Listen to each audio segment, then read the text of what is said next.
বন্ধুরা, আপনাদের সঞ্জীব ব্লগস 99 পক্ষ থেকে স্বাগত জানাই। তো আজ মঙ্গলবার, দেখতে পাচ্ছেন দীঘা সমুদ্র সৈকতের ভিউটা। প্রচুর পরিমাণে জলোচ্ছ্বাস দিচ্ছে এবং পর্যটকরাও স্নান করতে পারছে না, গাড়োয়ালে বসে স্নান করে নিতে হচ্ছে। প্রচুর ঢেউ দিচ্ছে, দেখতে থাকুন।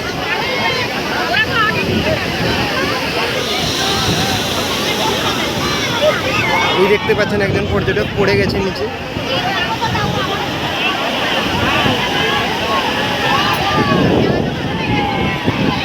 এই প্রকাণ্ড ঢেউয়ে কেউ স্নানও করতে পারছে না ঠিকঠাক মতন। সবাই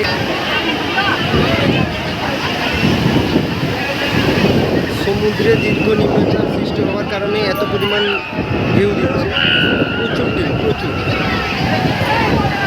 পর্যটকরা এসেই দাঁড়িয়ে আছেন, কেউ স্নান ঠিকঠাক করতে পারছেন না, গাড়োয়ালে বসে আছেন।